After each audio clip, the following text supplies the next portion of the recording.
বিসমিল্লাহির রহমানির রহিম। সুপ্রিয় অলিম্পিয়া টেক্সটাইল মিলস উচ্চ বিদ্যালয় মুন্নুনগর টঙ্গী গাজীপুরের নবম দশম শ্রেণীর শিক্ষার্থীরা, তোমরা কেমন আছো? আশা করি তোমরা তোমাদের বাসা বাড়িতে তোমাদের বাবা মা আত্মীয় স্বজনকে নিয়ে ভালো আছো। আর এই ভালো থাকাটাই তোমাদের জন্য থাকলো আজকের এই অনলাইন ক্লাসের পক্ষ থেকে শুভকামনা, আন্তরিক অভিনন্দন এবং মোবারকবাদ। প্রিয় শিক্ষার্থীরা, আজকে আমি তোমাদের জন্য যে একটি অনলাইন ক্লাস নিয়ে আসছি, অধ্যায় 4 সূচক ও লগারিদম পার্ট 1। আজকের এই অধ্যায়ের প্রথম ক্লাস, এই জন্য আমি এটাকে পার্ট 1 পার্ট 2 এভাবে চিহ্নিত করেছি। মানে এখানে একাধিক ক্লাস লাগতে পারে, তো যেহেতু আজকে প্রথম ক্লাস, সেই জন্য আজকের এই অনলাইন ক্লাসটা আমি পার্ট 1 হিসাবে চিন্তা করেছি। প্রিয় শিক্ষার্থীরা, আজকের এই অধ্যায়ের ম্যাথগুলি করার জন্য, গাণিতিক সমস্যা করার জন্য আমাদের কিছু প্রয়োজনীয় যে সূত্র লাগবে, যেগুলি না জানলে তোমরা ম্যাথ সমাধান করতে পারবে না এবং বুঝবে না। তো সেই জন্য আমি তোমাদের উদ্দেশ্যে বোর্ডের এক পাশে কিছু সূত্র 1 থেকে 11 পর্যন্ত আমি উপস্থাপন করেছি। এখানে লক্ষ্য করো, 1 নম্বরে a to the power m into a to the power n is equal a to the power m plus n। অর্থাৎ তোমরা একটু মনোযোগ সহকারে শোনো, যদি বেস 1 হয় এবং গুণ অবস্থায় থাকে, তাহলে একটা বেস কমন নিয়ে গুণ অবস্থায় থাকলে পাওয়ার যোগ করতে হয়। 2 নম্বরে a to the power m ভাগ a to the power n, এখানেও দেখো বেস 1 ভাগ অবস্থা আছে, তো যদি ভাগ অবস্থায় থাকে এবং বেস একই হয়, তাহলে একটা বেস কমন নিয়ে প্রথমটার পাওয়ারের থেকে দ্বিতীয়টার পাওয়ার বিয়োগ করতে হয়। 3 নম্বরে a to the power minus n is equal 1 by to the power n। প্রিয় শিক্ষার্থীরা, এই জিনিসটা প্রায় তোমাদের আসবে। তোমরা মনে রাখবে, যখন কোনো অক্ষর প্রতীক কিংবা সংখ্যা প্রতীকের উপর তোমার ঋণাত্মক ঘাত থাকে, তাহলে এটাকে ভগ্নাংশে যখন আমরা প্রকাশ করব, তখন ভগ্নাংশের লবের মধ্যে সবসময় আমরা 1 দিব। তারপরে হরের মধ্যে দেব আমরা যে ঘাতটা আছে, যে বেসটা আছে, সেই বেসটা দিব, এবং ঋণাত্মক যে ঘাতটা আছে, এই ঋণাত্মক ঘাতটা আমরা ঋণাত্মক চিহ্নটা উঠাই দিব। তারপরে হরের মধ্যে যে বেসটা আমরা দিব, তার উপরে আমার ঋণাত্মক চিহ্নটা ডিলিট করে ওই পাওয়ারটা দিতে হবে। প্রিয় শিক্ষার্থীরা, 4 নম্বরে A B whole to the power n, এখানে দেখো a এবং b ডট গুণন অবস্থা আছে, তার মানে তোমার এখানে এই পাওয়ারটা a এর মধ্যে আছে, b এর মধ্যে আছে, তো এটাকে আমি ক্রস গুণন আকারে লিখতে পারি a to the power n into b to the power n। আবার যদি আমি a আর b ডট গুণন করি, তাহলে ab যেহেতু পাওয়ার 1, তার উপরে পাওয়ার ফুল n দিতে পারি। তারপরে 5 নম্বরে দেখো a by b whole power n is equal, এটা হলো ভাগের, যেমন দেখো এখানে এই যে ঘাতটা আছে, এই ঘাতটা এর মধ্যে আছে, বি এর মধ্যে আছে, তাহলে আমরা যদি ঘাতটাকে এখন হর আর লবের মধ্যে সেপারেট করে দিই, তাহলে লিখতে পারবো a to the power n by b to the power n। 6 নম্বরে আমি লিখেছি a to the power m whole to the power n। তো এখানে দেখো এর উপরে পাওয়ার m, তার উপরে আবার n, তাহলে এখানে আমি এই পাওয়ার গুণ করেছি, তাহলে হবে তোমার a to the power mn। তারপরে 7 number a to the power 0 is equal 1, এটা প্রায় তোমাদের আসবে এবং এমসিকিউতে আছে, কোন শর্তে a to the power 0 is equal 1, এটা তোমাদের মূল বইতে আছে। তো তোমরা মনে রাখবে প্রিয় শিক্ষার্থীরা, সূচক অঙ্কের বেলায় যে কোনো অক্ষর প্রতীক এবং সংখ্যা প্রতীকের উপর যদি পাওয়ার 0 থাকে, তাহলে সেটা সমান আমরা 1 লিখতে পারবো। 8 নম্বরে a root a is equal a to the power half. প্রিয় শিক্ষার্থীরা, তোমরা মনে রাখবে, যে কোনো অক্ষর প্রতীক এবং সংখ্যা প্রতীকের উপর যদি মধ্যে যদি রুট থাকে, তাহলে রুটের পরিবর্তে ওই অক্ষর প্রতীক বা সংখ্যা প্রতীকের উপর আমরা পাওয়ার হাফ দিতে পারবো। Number 9, root Q A is equal A to the power 1/3। যদি কোনো অক্ষর প্রতীক কিংবা সংখ্যা প্রতীকের উপর যদি গণমূলের চিহ্ন থাকে, তাহলে ঘনমূলের চিহ্নের পরিবর্তে ওই সংখ্যার উপর পাওয়ার আমরা 1/3 লিখতে পারবো। 10 নম্বরে a to the power x is equal a to the power y হলে আমরা x সমান y লিখতে পারবো। কেন? যখন আমাদের a টু দি পাওয়ার 0 অর্থাৎ এর মান 0 এর চেয়ে বড় এবং এর মানটা 1 হবে না, এটা প্রায় এমসিকিউ হিসেবে আসে। 11 নম্বর a to the power x সমান b to the power x হলে আমরা a ইজ ইকুয়াল b লিখতে পারবো। অর্থাৎ বেস যদি 1 হয় তাহলে দুই দিকের বেস বাদ যাবে, পাওয়ার যদি 1 হয় দুই দিকের তাহলে পাওয়ার বাদ যাবে, বেস সমান বেস লিখতে পারবো যখন এর মান 0 এর চেয়ে বড় হবে এবং b এর মানটাও 0 এর চেয়ে বড় হবে। প্রিয় শিক্ষার্থীরা, আজকের এই অধ্যায়ের গাণিতিক সমস্যা করার জন্য আমাদের এখানের এই জিনিসগুলি অবশ্যই তোমাদেরকে জানতে হবে। সেজন্য তোমাদেরকে প্রথমে আমি এই প্রয়োজনীয় সূত্রগুলির সাথে পরিচয় করে দিলাম।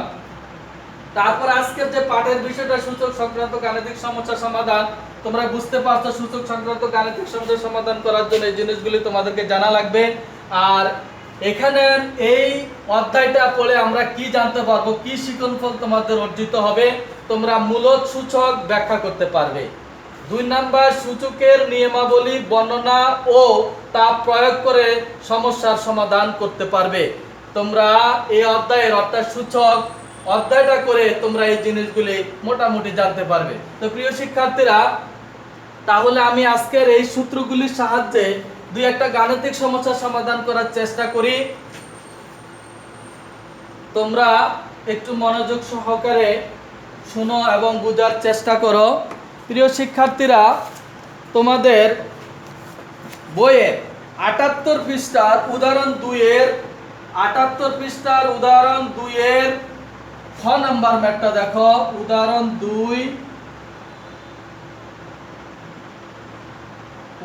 2 পৃষ্ঠা হলো 78।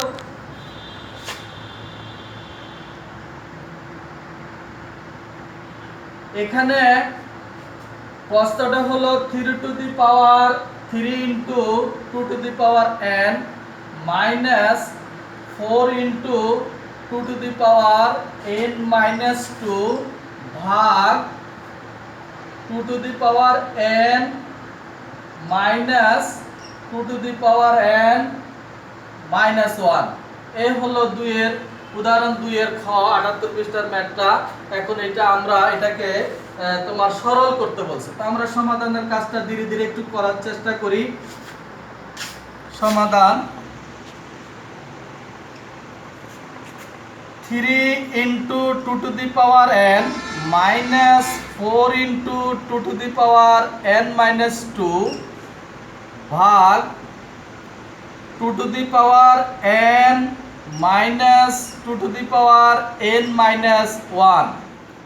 এটাকে আমরা 3 into 2 to the power n minus 4 into এই যে 2 এর উপরে পাওয়ার n মাইনাস 2 আছে, এই n মাইনাস 2টাকে আমি এখন পাওয়ারটাকে সেপারেট করে দেব, পার্শিয়াল করব। তাহলে 2 to the power n into 2 to the power minus 2। এখানের এই বেস এক কমন নিয়ে যদি পাওয়ার যোগ করি তাহলে আমি আবার এটা পাবো, ভাগ 2 to the power n minus 2 to the power n into 2 to the power minus 1। আশা করি তোমরা এই লাইনটা বুঝতে পারছো। এখন লক্ষ্য করো 3 into 2 to the power n minus 4 into 2 to the power n into এটাকে আমরা লিখতে পারি এই সূত্রের আলোকে তোমার a to the power minus n is equal 1 by a to the power n। তাহলে এটাকে আমরা লিখতে পারি 1 by 2 square, that means 1 by 4 ভাগ 2 to the power n minus 2 to the power n into half, তাও এই সূত্রের আলোকে। প্রিয় শিক্ষার্থীরা, এবার দেখো পরবর্তী লাইনে এখানে লক্ষ্য করো, এখানে প্রথম রাশিতে 2 টু দি পাওয়ার n আছে, দ্বিতীয় রাশিতে 2 টু দি পাওয়ার n আছে। তো লবের মধ্যে আমি যদি 2 টু দি পাওয়ার nটা কমন নিই তাহলে থাকবে কি তোমার 3। 2 two to the power n দ্বারা প্রথম রাশিকে ভাগ করলে two to the power n চলে যাবে, থাকবে 3 মাইনাস এই 4 কে 4 দ্বারা ভাগ করলে 1 1 দ্বারা two to the power n কে গুণ করলে হবে তোমার কত 1 two to the power n common চলে গেছে, তাহলে 4 কে 4 দ্বারা ভাগ করলে কত 1, এই 1 কে 1 দ্বারা গুণ করলে 1 মাইনাস 1। এখানেও প্রথম রাশিতে two to the power n আছে, দ্বিতীয় রাশিতেও two to the power n আছে, তাহলে আমরা two to the power n টাকে কমন নিয়ে লিখতে পারি 1 মাইনাস হাফ। আশা করি শিক্ষার্থীরা তোমরা এই লাইনটা বুঝতে পারছো। এখন লক্ষ্য করো এখানে বেস দুটার এক কিন্তু ভাগ অবস্থা আছে, এখন আমাদের লাগবে এই 2 নাম্বার সূত্রটা। তা আমরা 2 কমন নিয়ে যদি পাওয়ার বিয়োগ করি তাহলে n মাইনাস n ইন্টু 3 থেকে 1 গেলে 2 আর 1 থেকে হাফ বাদ দিলে থাকবে কত হাফ। আশা করি তোমরা এই লাইনটা বুঝতে পারছো। তারপরের লাইনে লক্ষ্য করো two to the power n minus n, এটা হবে তোমার 2 to the power 0 into 2 into ভাগ আছে, তাহলে আমরা গুণ চিহ্ন দিয়ে লব হর চেঞ্জ করে দেব, তাহলে 2 ইন্টু 2/1। প্রিয় শিক্ষার্থীরা এখানে আবার দেখো একটা সূত্র আসছে যা হলো 7 নাম্বার সূত্রটা। তো 2 to the power 0 is equal 1। আমি বলছি যে কোনো অক্ষর প্রতীক কিংবা সংখ্যা প্রতীকের উপর যদি পাওয়ার 0 থাকে তাহলে সেটা সমান আমরা 1 লিখতে পারবো। তাহলে এখানে 2 এর উপরে পাওয়ার 0, তাহলে আমরা লিখতে পারি 1 ইন্টু 2 দুগুণে 4, তাহলে এখানে 4 কে 1 দ্বারা গুণ করলে হলো 4, এটাই হলো आंसर। আশা করি তোমরা ম্যাথটা বুঝতে পারছো শিক্ষার্থীরা। এবার আমরা আরেকটা ম্যাথ করব প্রিয় শিক্ষার্থীরা। 4.1 এর তোমরা 4 নাম্বার ম্যাথটা দেখো। অনু 4.1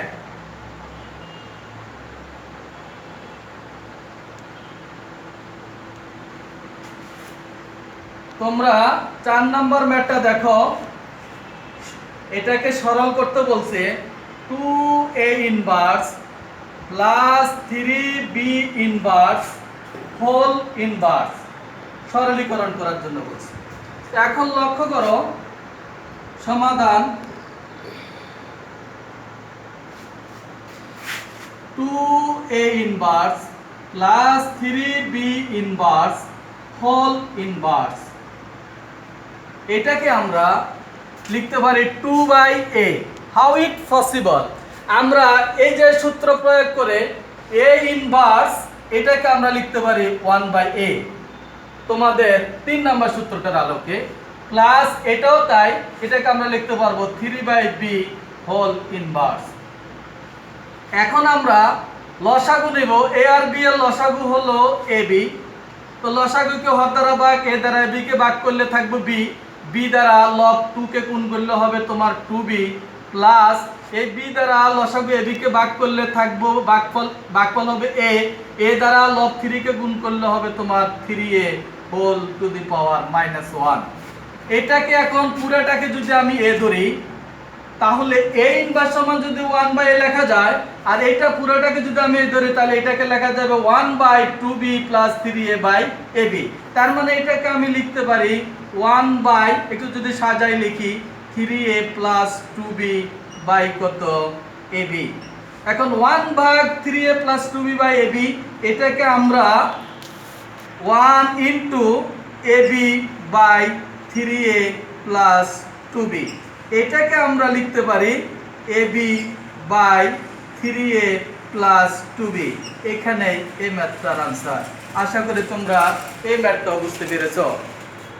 প্রিয় শিক্ষার্থীরা এখন আরেকটা ম্যাথ আমরা সমাধান করার চেষ্টা করি। তোমরা এখন 6 নাম্বার ম্যাথটা দেখো। 6 নাম্বারে আছে root x inverse y into root y inverse z into root z inverse x। এটাকে যদি আমরা সমাধান করি তাহলে আমরা কিভাবে করব?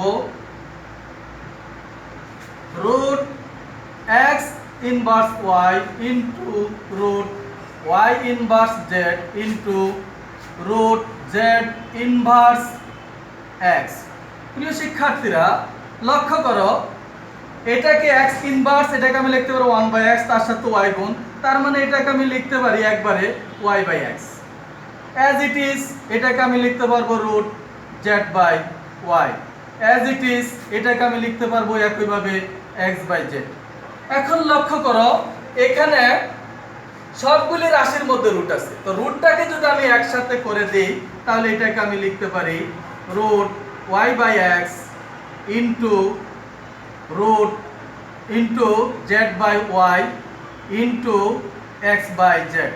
এখন লঘিষ্ঠ যদি করি, এই x কাটা গেল 1, y যদি কাটাকাটি করে আমরা হলো 1, z কে z দ্বারা ভাগ করে তাহলে 1, তার মানে এখানে থাকবে আফটার অল রুট 1। তো 1 এর বর্গমূল করলে কত? 1।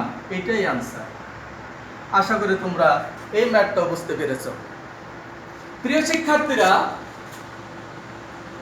এখন তোমাদের উদ্দেশ্যে আমি আরেকটা ম্যাথ আজকে সমাধান করব। সেটা হলো 7 নম্বর ম্যাথটা। এই ম্যাথটা প্রায় পরীক্ষাতে আসে। 2 to the power n plus 4 minus 4 into 2 to the power n plus 1 ভাগ 2 to the power n plus 2 ভাগ 2। তো এটাকে যদি আমরা সমাধান করি, 2 to the power n plus 4 minus 4 into 2 to the power n plus 1 ভাগ 2 to the power n plus 2 ভাগ 2। এই ম্যাথটার মধ্যে বেশ কিছু বোর্ডের ডান পাশে যে সূত্রগুলি আছে, বেশ সূত্রের প্রয়োগ আসবে।